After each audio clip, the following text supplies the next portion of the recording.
was a fun day I spent with you. And you. And you. Killed there. And you. Placed it. And you. Killed and you. Placed it. And you. Okay. And you. And you. Still there. And you. Still and you. All right. This is episode 78 of Andrewcast. Welcome back once again, and we hope that you enjoyed people eating fruit. But right now, I got with me Jordan Spector, the one and only, the greatest. Is that cool if I call you that, Spector? You know what I'm saying? You can call me whatever you want. Hey, man. It's my first or last name. All right, man. That's really kind of you. Just pull the mic a little bit closer to you if you can. Yeah, that's. I probably put it too far away. But it's great to have you here, man. I met you, obviously, we were just talking about it briefly, through Graham, who was previously on this podcast. He was the lifestyle coach, and then James, who's the photographer. And, you know, they run together in Pillars of Growth, and they both moved to LA, so it's been cool keeping tabs on them. But, yeah, when I went to your show, man, I was really, really impressed. I know you do a lot of, essentially, it's Philadelphia athlete art. Have you been like a Philadelphia sports fan your whole life? How has that worked? Yeah, for the most part, most of my life, ever since I was a sports fan. But I'd say my number one sport is definitely football. Yeah. So I've been an Eagles fan the longest, and then that led to me becoming a fan of other teams. But football has always been my number one sport, and if you look through my work, you'll see that majority of it is football. Yeah. But I've grown as a fan with all the other teams as well. Yeah, there's a lot of intensity in your artwork. Like a lot of the poses that you have athletes doing, they're very much akin to like superhero poses or like poses that Dragon Ball Z characters do. And I think that football has the most of that kind of that beast mode, you know? And do you specifically like drawing poses like that where there's a lot of musculature and intense facial expressions? Is that your go-to? That's more fun, huh? Yeah, that is the most exciting for me, actually. Yeah. So I purposely, whether it's a personal project or a commission job, I always try to push people to do a more emotional, more passionate, more intense image or scene, because for some reason I've just always been drawn to that energy, and kind of like the slogan for my company and my brand is art with energy, and I really love when people relate to that without me even having to say anything. So I'm glad you brought that up, because that's really what I try to encompass in all my work. Yeah, is energy. I was honestly looking through your Instagram and your body of work, and one of your pieces that stood out to me, there was a lot of really standout pieces, but I'm going to mention two in particular. The cam one you did, dude, that one was like, it looks like a photo. Like that is super, super close. And I would say I was showing your art to my parents earlier to explain like who was coming over to do an episode. And my dad asked, he said, so does he like edit photos? I was like, no, man, he paints these. And he's like, wow, man, that's fantastic. Do you think after all these years of painting that the measure of a good artist is somebody that can replicate something with 100% accuracy, or is there more to it than that? Like, what's your opinion on it? Because that can piece is, when I look at the way that the light is hitting his skin, I was like, this is like almost photo accurate, you know? Talking about Cam Chancellor? Yeah. That piece is amazing. Yeah, and I actually kind of redid that one. It was kind of like my revamped version of it. I did an illustration of that years ago. It was like one of my first pieces when I really started getting back into art. And when was that? Around 2015. Okay. And we'll probably get into that at some point, like how I got back into it. Yeah. But yeah, recently I had the opportunity to connect with Cam on Instagram, and it was kind of a thing where over the past year or two, like, I'll post something and I'll tag him, and he'll see it now and then, and he'll like repost them on his story, or he'll comment back, which I've always appreciated. He's always just been very engaging. Yeah. And when someone's like that, like, I always try to build a relationship. So I just straight up said to him, hey, would you like me to make one for you? So, and he was about it. I was about it. That's so awesome. I created a massive new revamped Cam Chancellor, the Enforcer painting for him. Yeah, man, it's awesome. And Yeah. it seems like, judging from your Instagram, you have the opportunity to interact with a lot of athletes and people from the sports community. What kind of stuff do they say about your art? Like, what's one of the compliments that stayed with you from these people? Because they're probably super excited to see themselves painted and stuff like that.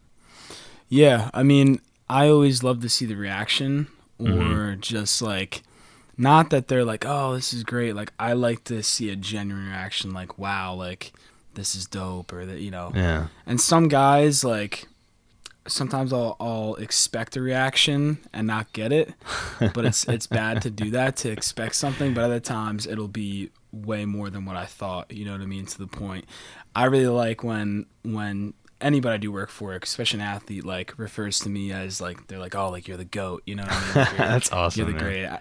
I don't think I am, but I do love my style, and I stick to my style. So for them to feel that way and think that way means a lot to me. So I've gotten good compliments like that. The number one question is probably always like, how long did this take? Yeah.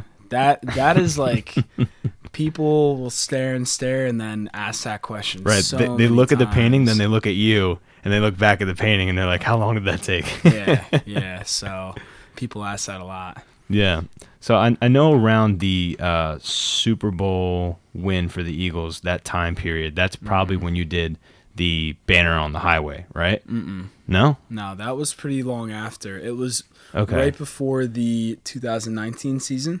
Okay. Wait, am I mixing up my dates here?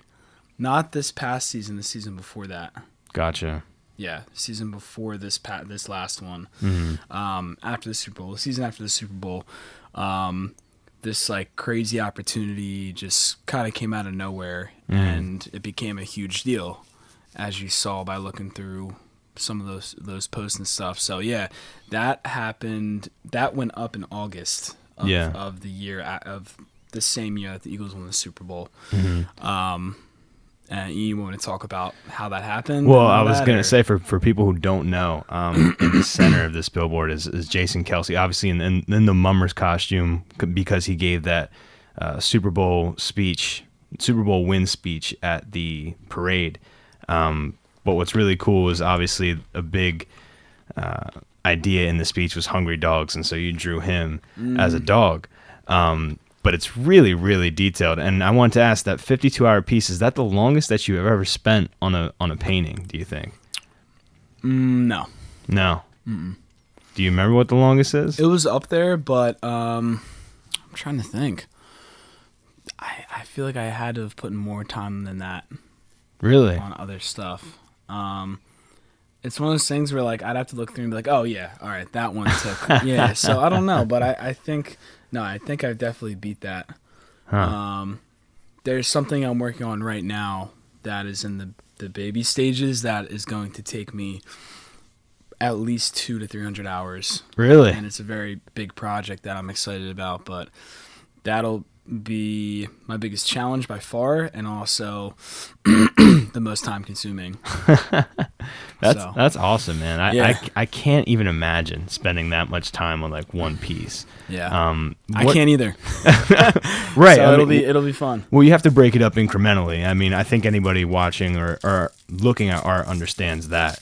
So before we get into your history with art and why you did it, how you started, all that classic stuff, walk us through, if you can, if you wish to, your routine, because you spend all this time sitting down and looking at something, right? Really focusing on it for hours. What are you listening to? Do you have music on? Do you have the TV on? Do you have games on? Are you watching sports games while you draw athletes? Like, what is the strategy there? No, I mean, sometimes I'll get a little relaxed and I'll have TV on, but when I'm really in the zone, and for some reason it's always at nighttime, like late at night when I'm just up late, just like super focused, that's when I'm at my best. Yeah. It's almost hard sometimes for me to have my best thoughts and moments during the day. I don't know why, but it all comes to me at nighttime a lot, especially when I'm like grinding to get something done and I'm just like on overdrive mode, and like that's when things are just clicking and going. Yeah. Because I'll design stuff a lot of the time before I do it, especially now. Like I like to present a very professional design to clients so they know pretty much exactly what it's going to look like. And I always try to explain to people it's going to look a lot better than this, but this is the placement of things, right. you know. But then as I'm in the moment, things just come to me that I add to the artwork usually. So, but yes, so back to your question. Music ranges a lot, but usually it's like hip hop or just something that has a lot of energy to it. Really? Yeah, something that just has a good flow to it. But it changes a lot. Sometimes I listen to podcasts too, but then I lose track of what they're saying, and then I feel like I'm wasting my time. So you're the kind of person that when you paint, you actually tune stuff out. Yes. So like somebody could be talking to you and you'd be like, what did you say? Like you No, I've had conversations like mid painting before or mid some kind of project. Yeah. And usually I can focus, but sometimes if it's like very informational and I'm really trying to pull as much information as I can from a podcast, it doesn't always click, so I have to listen to it a couple times. Okay. To really just, because if I'm not working on something and I'm purposefully taking time to listen to something, I'm like taking notes down. Like I got you. Depending on what it is, I really like value a good podcast that has a lot of information. So you mean like that helps me? Yeah. So yeah, but that's cool, man. Because I know everybody has their thing that they do. You know, some people have to have like food with them. You know, some people have to have like a certain movie or something on. One of my favorite comic book artists, Akira Toriyama, when he was drawing Dragon Ball, he had to have old Jackie Chan kung fu movies on. That was like his inspiration as he drew the comics. So everyone's got their thing. And with the nighttime thing, man, I've heard many people come on. Actually, people on this podcast say the exact same thing. And my theory on that has always been when it's nighttime, there's an elimination of distraction, meaning that you can't walk out of your apartment and go to like the pizza place is closed, you know? Not a lot of people are going to be calling you or texting you because they're all asleep, right? And so you have this elimination of distraction that makes you think that you're kind of in this like zone of solitude. No one's going to bother you. You don't have to get up and do anything. You don't have to worry about any calls. You can just sink all your time into something. And also, I don't know, maybe it's just me, maybe it's an ego thing, but when you feel like the rest of the world is asleep and you're working, you work harder. I don't know what it is. I was just thinking that sometimes that thought comes into your head like, oh, I'm working right now. Right. Everybody's sleeping, but I'm putting in that extra work because I wanna get this done, or I wanna release it. You know, yeah, I totally get that. Yeah. Cool. I think that definitely adds to it as well. Right. So to rewind a little bit, drawing your whole life, or was there a point in your life when you said, time to teach me how to draw? What happened? Drawing my whole life. Yeah. Ever since I was a kid.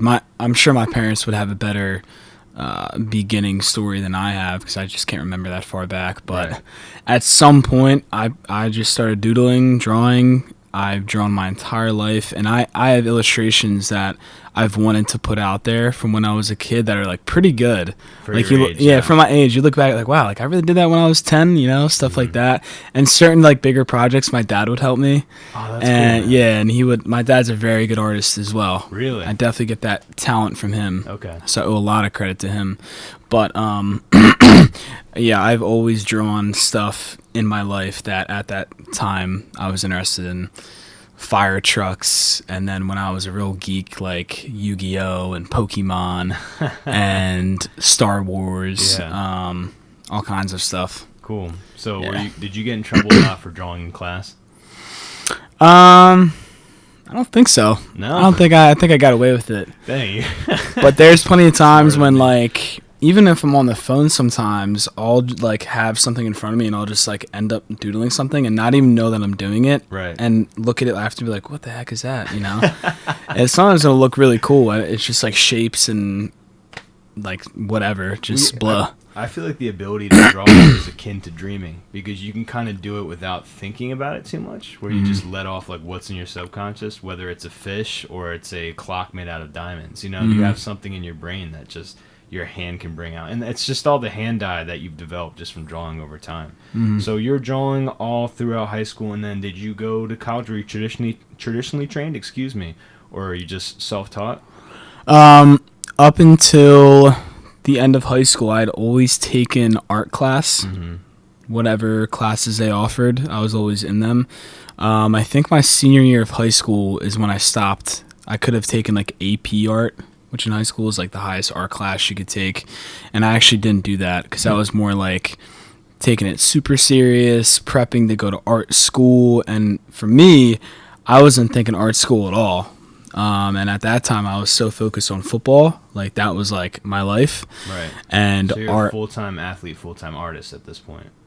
Yeah, well, I mean, I don't play football anymore, but No, I'm saying at this point in the story. Right? yeah, but not even. I was more focused on football. I Okay. wasn't as focused on So artwork. the art wasn't as big of. No, it wasn't as big. And I look back and sometimes I wish I had put more time into it, but everything happens for a reason. But yeah, back then it was not a priority compared to football. Yeah. Like that was like my life, you know. Well, yeah, for sure. I mean, it still shows in your work today your passion for that sport. I mean, that's the first thing you said at the beginning of this episode was that you, above all else, love football. So Yeah. that makes sense. For sure. So I'm trying to think what else did you ask? Well, I was just asking how you got to, I guess, the state of artist that you're at today. You didn't go to art school for this. Yes, yeah. So I went to college without thinking I was going to play football, really thinking, let me focus on academics. And I made the decision in high school that I felt like I really wanted to do like physical therapy, rehab type stuff. Because when I played football, I had that same help, which really like, helped save my football career and really helped like pick me up from a dark area. You know, when you get hurt, in general, it's just depressing, but having that in my life like inspired me to want to kind of do the same thing to help people in that regard. So that's what I went to school for. It was technically called kinesiology in undergrad college, and then physical therapy school, which I went to school for physical therapy as well. So I have my doctorate in physical therapy. Wow, man. Yeah. That's impressive. I'm really impressed. Yeah, and That's awesome. I finished school last year Wow. in dude. May. Congrats, man. So I have grown the art business, the brand, whatever you want to call it, since my last year in undergrad until now. And the second half of last year till now is pretty much the first time ever that I've been able to put in a full effort to the art. Even though it's always been a full effort, it's always been the amount of time I've put into it is full time. Now it's kind of like really taking another step. Yeah. Or being able to have an ability to. How does that feel, man? That must feel like amazing. It feels amazing, and the amount of pressure that I used to feel is kind of gone. That's cool. Just trying to balance that in school, and I don't know. I never gave up on either. I just kept pushing through. Right. There's many times where I felt like dropping out of school just because certain times of the year you do really well, and then you're like, I don't need school, and then it drops off again, Yeah. and then it kind of just goes back and forth, and I never pulled the trigger to drop out. I wanted to finish, and that's what I did. Dude, I'm impressed, man. You got your doctorate. I mean, Yeah. I think the key phrase there is that you said you're passionate about both. I think it would be different if you weren't passionate about one. Then yeah, maybe you should drop it, right? Yeah. Because life's short. You should only really do what your passion is. But dude, you did both and you pulled through. Like that's Yeah. really cool, man. Yeah. What do you? There's definitely a big stigma though about art school and people going to school for art, and I feel like young artists, they're very pressured by their parents and peers. Like, hey man, you shouldn't go to school, for art because it's a bogus degree or you're not going to get a job. Do you have like any view on that? And maybe you don't have any opinion on that at all. I do have an opinion, but I can only speak from one side of it. Right. No, I'm not trying to pigeonhole you or anything. I'm just Since curious. I never went to art school, I can't say if that would have changed my art career even more Right. or taken me on a different direction or path. But I wouldn't say it's a waste. But I also would say that it might not be necessary. Yeah. That's what I was getting at. But and like for college, like you would look at my undergrad college, and like even for physical therapy school, half the classes you take, like it's a bunch of crap, it's a bunch of, you don't need that. But the experiences you have, the people you meet, that's really what I think college is for, essentially. There's so many connections I made throughout that time of my life that some way, somehow, that has helped my career, helped where I'm at now. So I think it's all kind of part of the process. So right. I don't think it's necessary. I don't think it hurts. But when money's a factor, when time's a factor, that's when you really got to think, is it necessary? Is it not? Take that into account. For yeah. sure. I mean, and like for me, like I'm self-taught, but I just naturally have that talent, from my father. And my father's, in my opinion, a better, well-rounded artist than I am. He can sculpt. He can do all kinds. He went to art school. Okay. And he learned a lot of different crafts when he did that.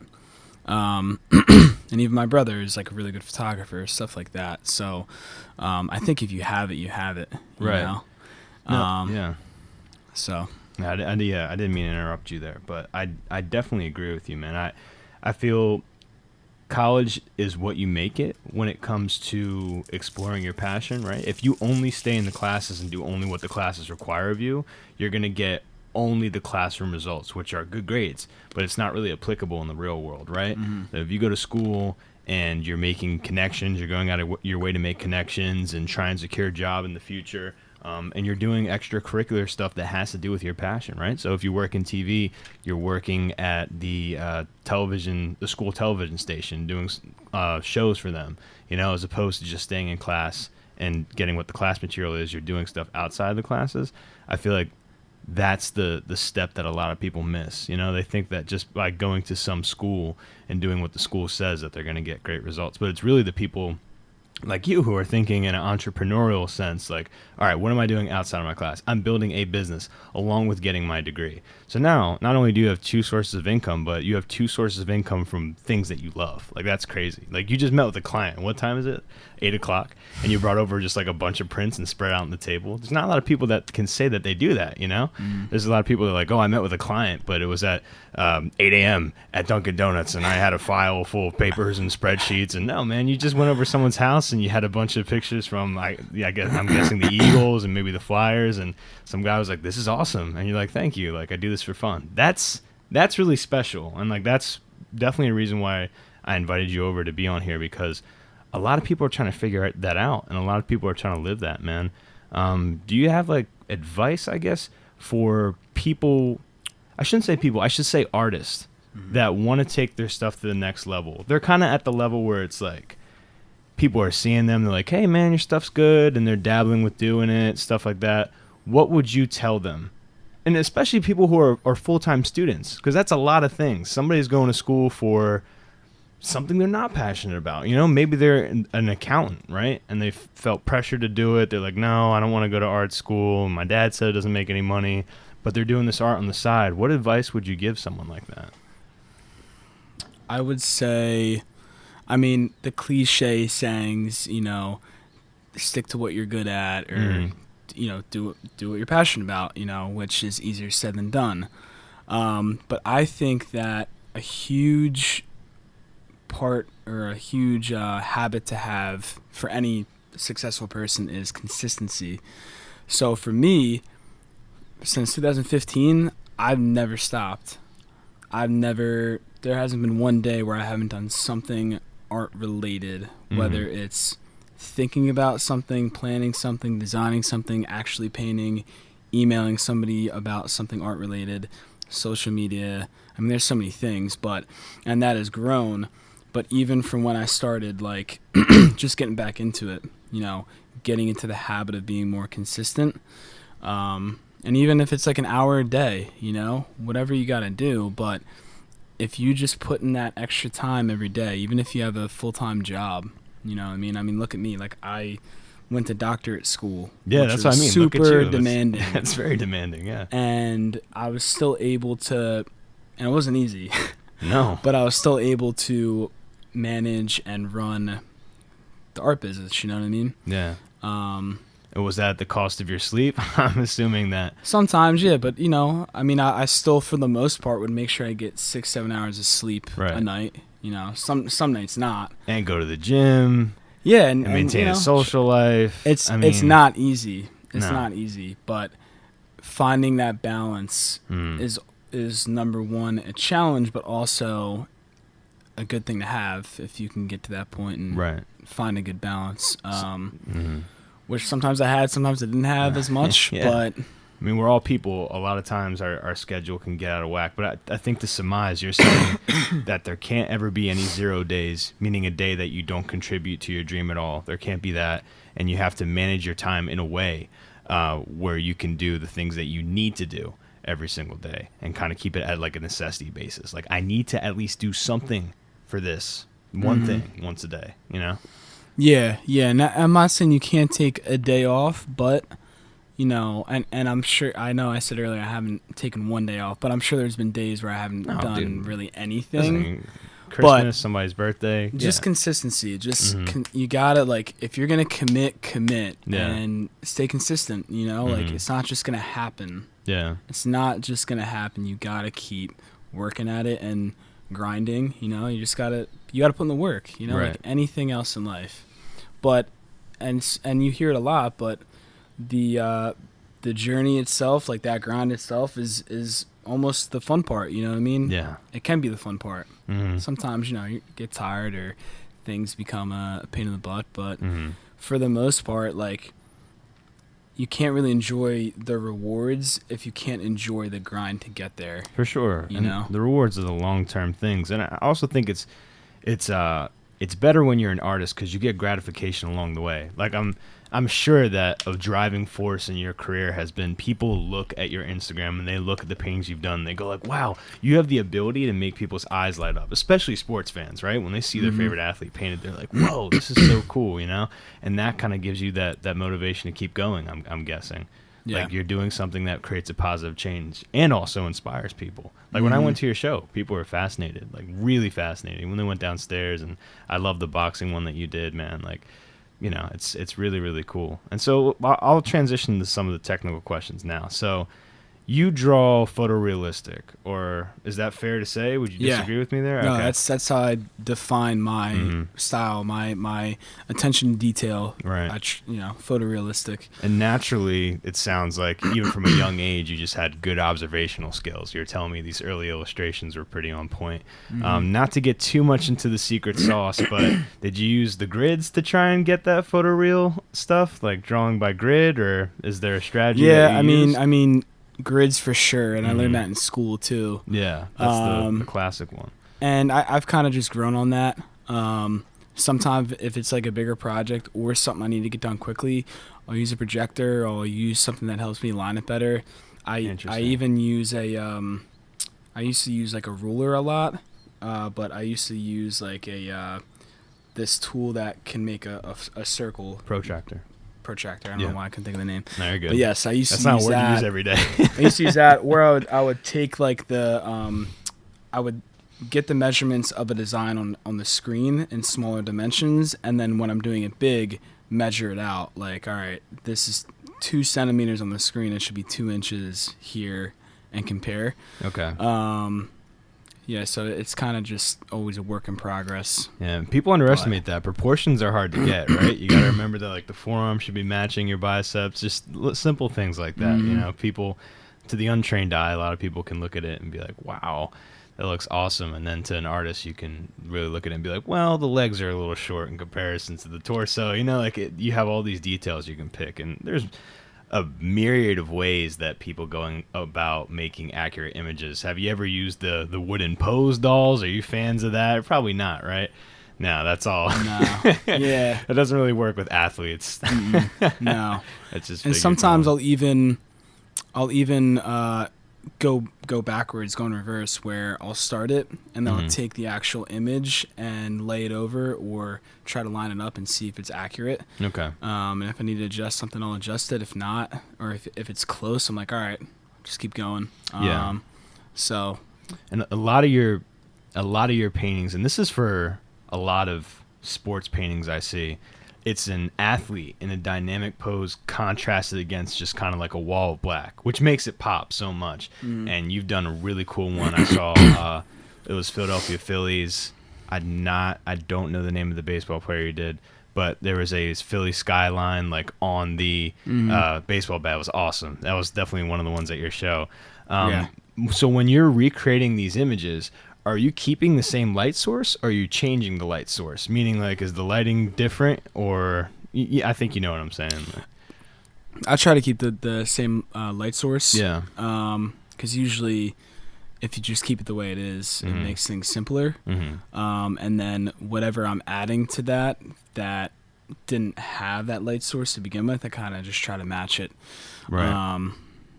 So, yeah, I usually just keep it the way it is. Yeah, and I think that's definitely more effective when you're comparing something in person to somebody, because they can look at something with the same light source and be like, wow, like you really captured it well. Whereas no matter how educated you are in photography and light sources, when you change it, it's just going to look drastically different. I mean, everybody knows that. It's a film technique. It's also way harder to do, and you create unnecessary work for yourself. On the topic of faces, because again, back to the dynamics and powers, you draw a lot of intense faces. Do you ever get frustrated when you're making the proportion of a face? Because if you have just like one eye a little low or like a little high in comparison to how they look completely different, you know? Yeah. So how do you bypass that frustration that a lot of artists have? I don't always bypass it. I deal with it. I just want to say before you dive into this, the Robert De Niro one that you have on your Instagram is amazing. Like I was looking at it, thank you. This looks exactly Man, like you really went far back, huh? Yeah, man. I researched you, man. Yeah, I did that for a friend that I actually lived with for a time in college, and he. Oh, so you did that in college? I did that maybe the second year that I was doing my art again. Okay. But yeah, he's just a Robert De Niro fan. He's like, hey, like, it'd be really cool to have you do this, you know? That was I just want to say, like, that face was spot on, you know? Because Yeah. a lot of people, De Niro is the subject of a lot of art, and sometimes Yeah. it's a hit or miss, but yours was spot on, man. It was Appreciate really great, that. Yeah. Yeah, and I even have old ones I did of like Albert Einstein, Abraham Lincoln. Yeah, I haven't seen those. I saw the elephant one. That's the oldest one Yeah, I saw. that's way back. Yeah, for faces, like sometimes it just first time doing it comes out perfect. Sometimes I'll step back and I'll really have to look at it and then be like, oh wait, this eye is off, or I'll have somebody else look at it and be like, that eye is smaller than that one, you know, and I didn't even realize it, you know, and then I have to readjust. But usually, you know, it's pretty spot on. Probably the hardest part for me usually is doing the mouth and certain proportions. Like sometimes It's awkward to draw teeth. it can be very awkward. Like if they're the slightest bit too small or too wide, or you don't space them correctly, or if you make like the shadowing too dark, looks like they have dirty teeth. Like that's probably the most challenging part that I've run into. Right. Is getting that proportion down. Yeah. I'm really amazed by people that can, I wouldn't say caricature, that's probably a bad word, but they make like a cartoon exaggeration of the person while making it still look like them, you know? Like that to me is always fascinating because they have just like the key elements of what that person is. I think a classic example would be, I'm not sure if you're a Disney buff, but in Aladdin, right? The genie's doing different impressions and he turns into Jack Nicholson for a second. And I was just like, obviously it's a very cartoony version of his face, but they have the things that make him look like Jack Nicholson, you know? It's the eyebrows, it's the way the smile goes up. So like there's these telltale signs that if we see them minimized, we still know who it is, right? Yeah. We see it all the time, like on The Simpsons and Family Guy and stuff like that. Faces are so sensitive. That's why I think the number one thing for anybody who draws, it's like, oh, you draw? Yeah, I draw. Like, you want me to draw you something? Cool, draw me. That's right? Isn't that like how it goes every single time? And then you're like, you don't understand. Like, it has to be exact for you to be impressed. Like, it has to be exactly like you, and it's tiresome. Yeah. But you have this attention to detail. You have a fascination with it, right? Yeah, for sure. My attention to detail is like a big part of my work, so I try to always focus on that. And I always try to add little details that people might not notice right away. Yeah. Like unique things that might not even be there in real life, but I'll just add it because I think it makes it more unique. But yeah, just those details, like, I think make it pop, and I think not putting in the extra details would make the work less dramatic. Yeah. So I like to focus on that a lot. That's cool. Now, are all your commissions as of recently sports-based, or do you get occasionally, like, other ones? Like, hey, can you draw me and my daughter? Do you get those anymore, or no? Oh, I get that stuff all the time, Okay. but I don't do it.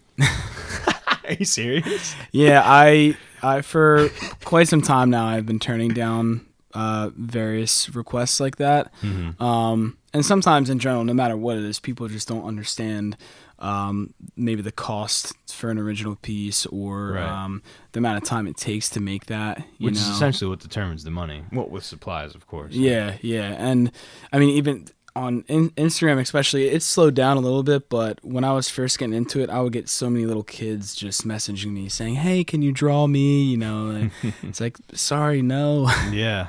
You know, but and then people try and pull the for exposure thing on you, like, bro, I can get you in front of this guy and that guy. It's yeah, like, that's great. Sometimes people try to talk a big game and try to get free work, but yeah, I've really tried to get away from just accepting anything and everything, which I used to do, just from the standpoint of, one, I always like a new challenge, and two, just trying to make money and trying to build a clientele, but I eventually cut off pretty much anything that's not sports related.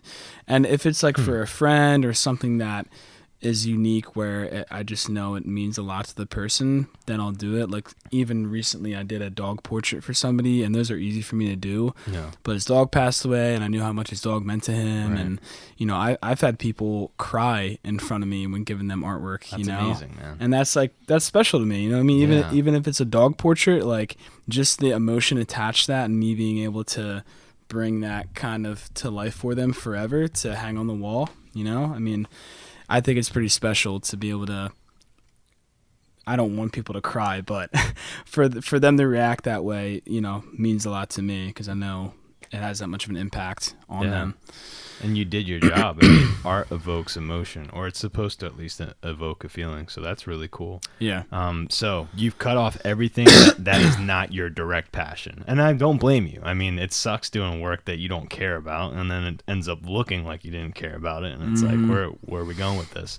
So, but after all this time, I'm guessing that drawing specifically football athletes is your favorite thing. Is that your favorite thing to work on, or is there something else? Yeah, it's my favorite because I can relate to it the most. When a football player that I'm working with, or even if it's something that I'm conceptualizing, like, I always try to put myself in their shoes. Like, what would I want? What I want it to look like, you know what I mean? Or if I'm doing a commission job for like an NFL guy, I'm like, what would I want it to look like? What would I want it to be? That's cool. So from that perspective, I feel like that helps a lot. So yeah, that's pretty sick, man. I noticed that you transitioned. Well, I didn't even notice, actually. I was talking to you at the art show, and I was admiring one of the pieces on canvas, and you were like, yeah, I did that in Procreate. So my question is, when do you decide to do traditional, and when do you decide to go digital? Or is that at the request of your clientele? Or are you not even telling people, like, which is which, I guess, like, at the art shows? Because I didn't notice. I mean, like, how do you decide what medium you're going to use, I guess? I don't really have a process for that. No? I guess it depends on what it is and what I think will work better, but I've been transitioning more and more to doing digital, and I've just been drawn to that. Just because I have such a heavy illustration and sketching background. Yeah. And the reason I really like got intrigued by it is because a friend of mine who is a very talented painter, his name's Chuck Stiles. Like, he's super talented, and he switched completely from acrylic to digital, and not many people can even tell. Like, he was able to maintain that same style, Yeah. but it looks even cooler when he does it digital. And I was intrigued by that just because of the freedom of I can take my iPad anywhere Yeah. and do that, you know what I mean? And I can variate, you know, the different brushes and the different textures, and it's just it's kind of opened up the creative process to what I can create, you know? Right. That's why it's called Procreate. Yeah, But that should be goofy an ad, name. that should be an too. ad for them right there. That actually should be, But, man. You'd be perfect for a commercial for that, man. They show you painting, like actually traditionally painting, and just like, sometimes I'm on the go and I don't have time to paint. It's just like have this corny speech, and then have you like in an airplane or like a jet, just like doing the same. It zooms out and it looked like you were painting it on paper, but it's actually an iPad. They would do something silly like that. Yeah, so, you know, I like to kind of combine things, you know what I mean? I don't like to just do one thing, yeah. strict medium, because what I found is that sticking to one medium, I can't necessarily get the same look and feel that I could if I'm combining things. So I like to combine all of it now, you know? Digital, I'll do some of it digital, but then I'll get it on canvas, I'll print it on canvas, and then I'll start adding more to it.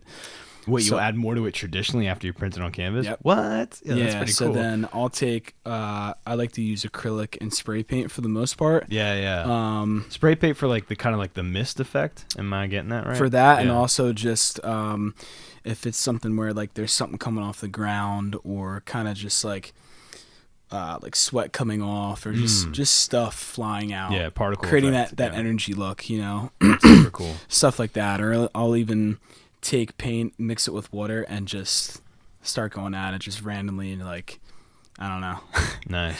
just get into a certain zone. But yeah, the point is that I like to combine them now, because I still can't get certain textures with the Procreate that I can with real paint. Yeah. You know what I mean? I think that's, you know, the way for a lot of traditional artists. It's just that feeling, man. Like your arm, your brain, whatever connectivity is involved in making that image manually is so used to that, you know? And there's only certain ways that you can get in there. I'm about to ask you two deep questions. So the first one is there any art that you've made that no one's seen? Like years ago or like recently? Just in your life, like, but it's notable. It's not like some sketch you made, like, and it's like no one's seen this, but like you worked really hard on something. I wouldn't say really hard. You made a tangible effort on something, and you're like, you know what? I'm not gonna show this to anybody. Has there ever been something like that? Deep question. I know for an artist, that's a deep question. I wish I had like a cool answer. Like, yeah, I have a whole collection I haven't put out there yet. You'll see when I'm dead. Yeah, it'll come out in 50 years. Like, no, like I have a couple things I'm sitting on right now that I've been waiting to release. Okay, they're done. But Yeah, just they've haven't, been yeah. like, I have something I completed end of November that I've been sitting on just because of timing, like certain things that I have to wait on. But there's that, and then a couple other things that I've been sitting on. But one thing that I haven't really ever put out there, I think I posted it once, or at least a part of it, but it was a self-portrait that I did, that I started and never quite finished. It was finished for the class I did it for, but it wasn't finished in my mind, not even close.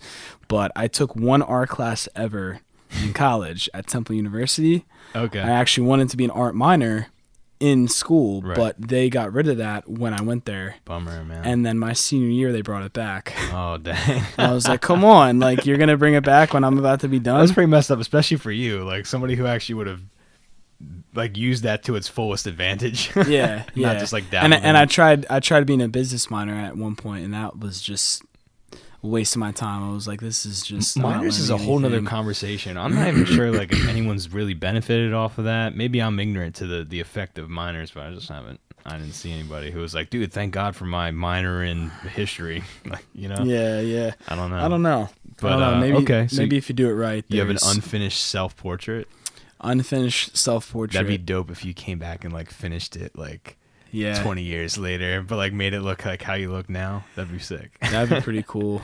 So the second deep question is, before 2015, I think you said was like that was like that span that you started up doing your art. I'm guessing you stopped. Was it because there was no inspiration, or was there something else going on in your life?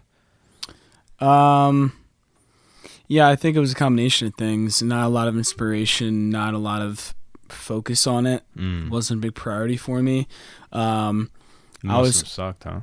What's that? It must have like really sucked. Like Yeah, and maybe I didn't like think it sucked at the time, Okay. but maybe you didn't know unconsciously I didn't know it was affecting me, just not releasing that creative side. Yeah, man. But I was so focused on like school and just going to college and Life, transitioning and just trying to have fun as a freshman in college. That's something when you're underclassmen, right? That's the thing about painting and art that people don't realize. It's like it's hours of you sitting by yourself, like really. I mean, like really alone. Yeah. And like you said, in the wee hours of the night, and you know, when you're young and at the age in university, you want to be running around and doing stuff, and it's like, you know, people are gonna see like what are you doing all day? Like, oh, I'm sitting working on this piece. But when they see it, they treat it like you did it in 5 minutes. You know, they really underestimate all that's been poured into it, and I can totally understand why in the beginning of undergrad you kind of push art to the side. I feel like most people do, you know, because you're trying to establish yourself. You're trying to get your roots in at this new environment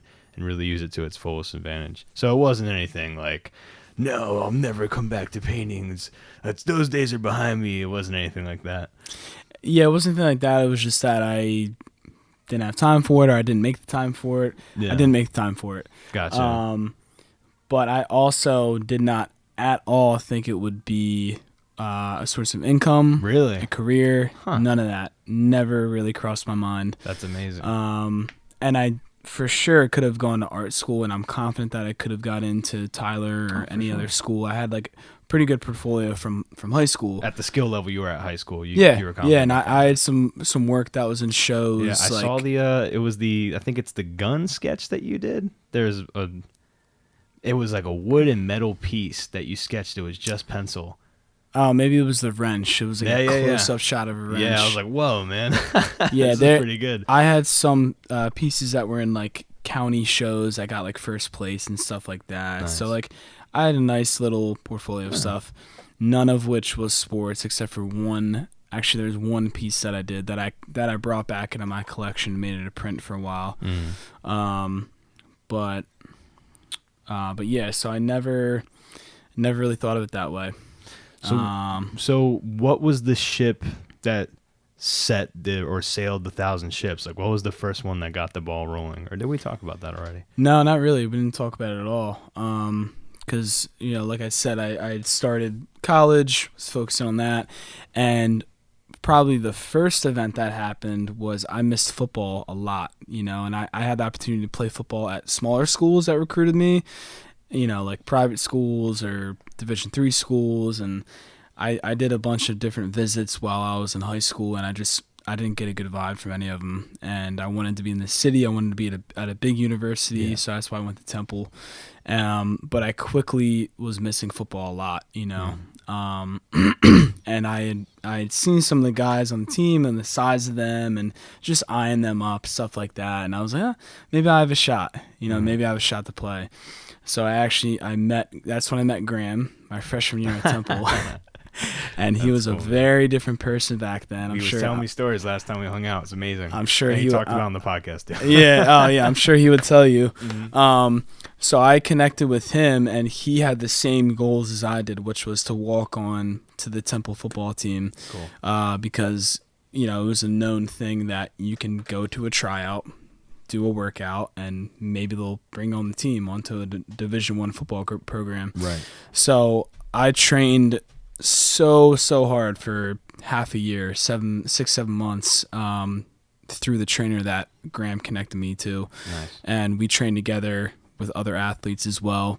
And I was in the best shape of my life, you know, like crazy shape that I never thought I'd get into, you know what I mean? Speed, strength, power, just ready to go.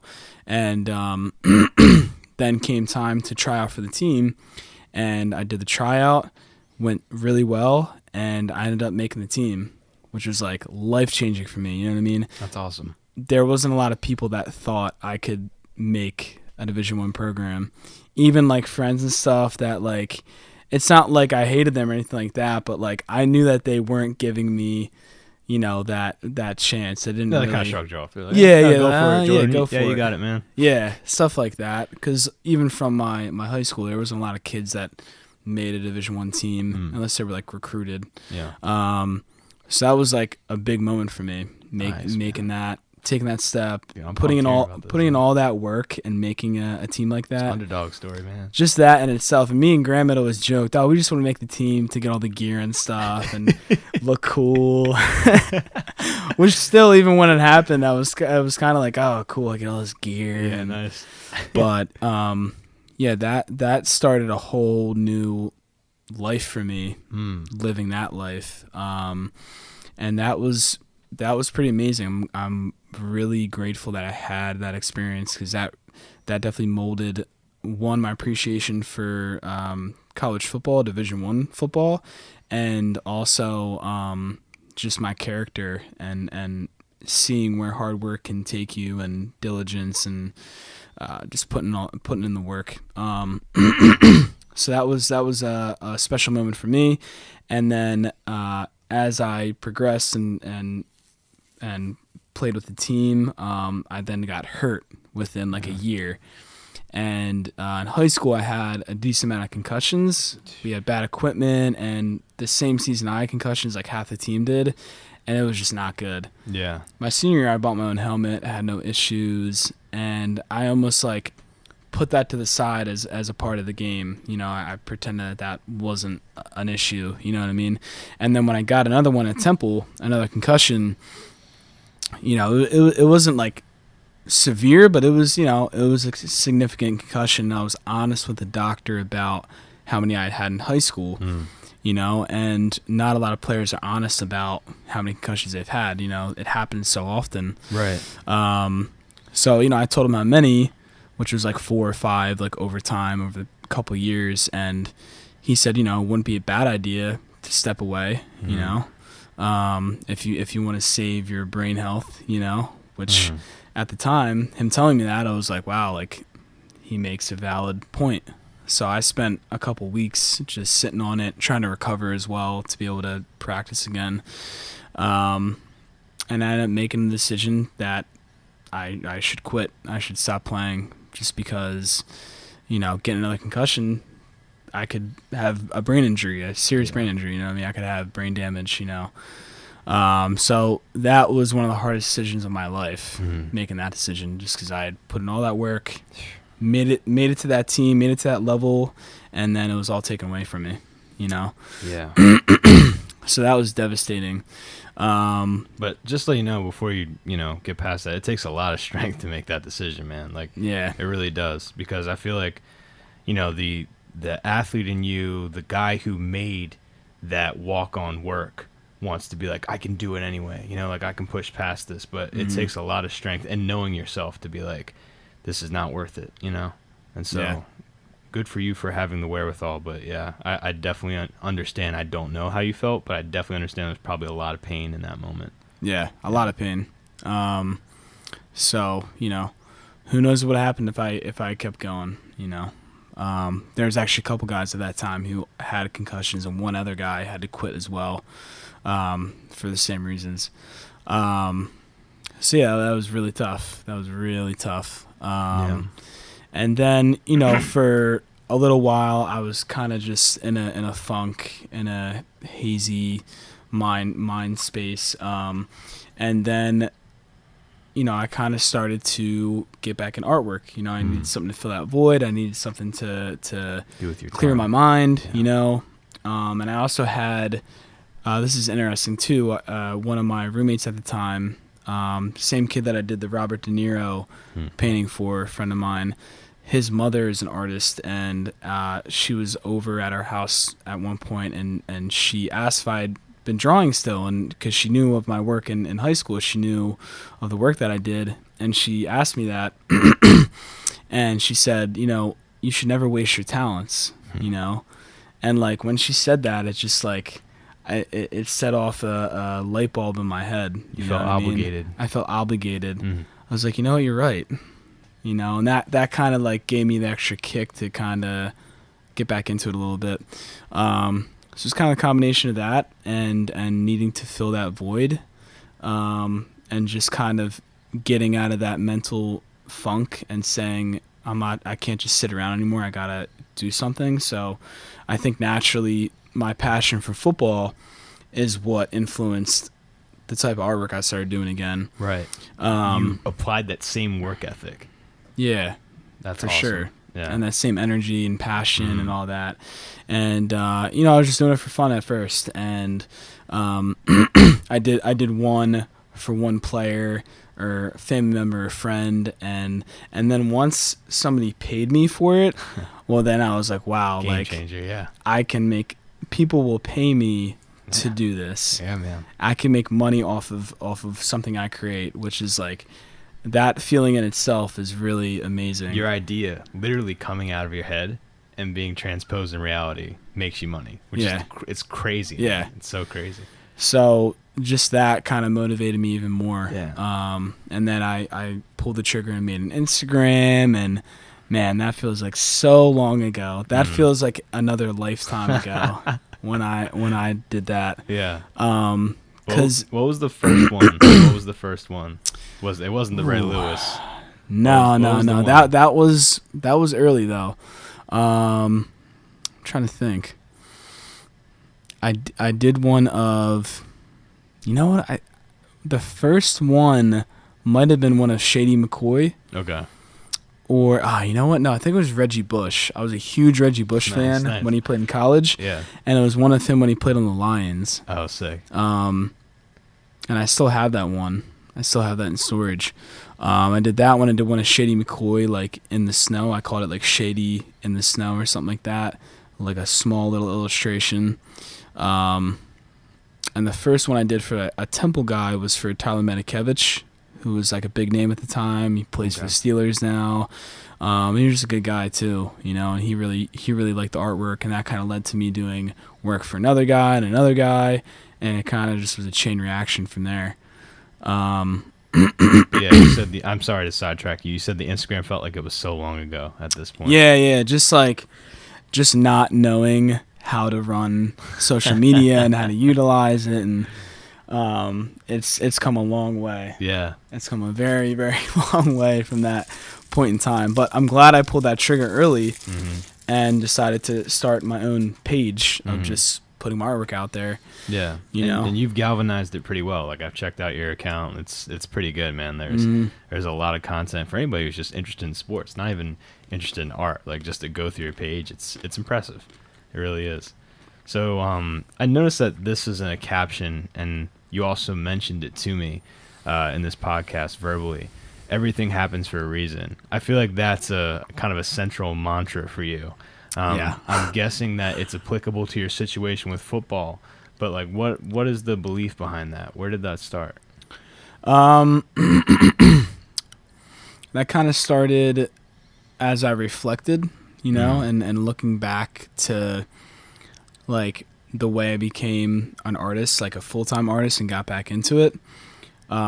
Because although I had to quit football, which was devastating, that might have never led to me doing what I do now. Right. You know what I mean? Yeah. And who knows what direction I would have gone if I had kept playing. Right. I could be brain dead, you know, you know, who knows? But I feel, and I know that happened for a reason. Yeah. For me to do what I do now. You know, like this was my destiny, you know, to be an artist, you know. Yeah. That's a very nuanced way to look at it. A very mature perspective. Yeah. For sure. And I try to, when things don't always go the way that I want them to, or don't work out the way I want them to, I try to think that way. Yeah. You know, that this didn't happen for a reason, and maybe that'll reveal itself to me now or later on, but eventually I'll know why. You know what I mean? Yeah. So, and I've seen that happen many, many times where something doesn't work out right away, and sometimes I or we are so rushed for something to happen, we want it to happen now. We need it right now, but you got to be patient. Yeah. You know what I mean? You gotta have patience, and I think that's another very important thing to have for any artist, is to be patient. You're a painter, man. You know patience probably more intimately than most people do. Yeah, and even me, like I still get impatient with a lot of stuff. And certain artists I know, like all of their work takes hundreds of hours, and I don't know how they do it. But yeah, I think patience can really separate somebody from being good to great. Yeah. I was watching a training video of you and Graham on the beach, actually. It's pretty cool. Now that you told that story, that training video makes a lot more sense, because I was like, I know him and Graham are boys, but is that his client? Like, but no, you guys are both doing the football thing together. But yeah, I saw you guys training on the beach, and it was a really funny video. Obviously, Graham, he has a lot of energy, a great guy. But you reveal in the video that you have a tattoo that says, lose your dreams, lose your mind, which I think is really, really sick. And it is from your cousin. I feel like that must be motivation. Like, you literally wear it on your chest, you know? And I feel like from what you've described tonight, you're just this guy that without you, I feel like you must look at people who live lives where they don't pursue their passion and just be like, what are you living for? You know? I feel like the way that you live your life is like, you either do your passion or you do nothing. Am I getting that right? I feel like that's the kind of person that you are. Yeah, and I mean, I think it all comes down to what makes you happy. Right. If having a job and that job, what you do for that job makes you happy, that's fine. If you make this much money in a year and that makes you happy, that's fine. I think people lose that idea a lot. You know, everybody's trying to make money, everybody's trying to have success, but like, are you happy? You know what I mean? And I lose that myself sometimes too. You know what I mean? Get too caught up in trying to get a new deal, trying to make sales, trying to, you know, meet somebody new. But I think you gotta take a step back and think, are you happy? You know, is what you're doing making you happy? So you find that to be the most important attribute when pursuing something. Does this make me happy? Yeah, I think it's very important. I think it is very important. I mean, if you're not happy doing it, like, are you doing it for somebody else? You know what I mean? Are you, Right. You know what I mean? Why are you doing it?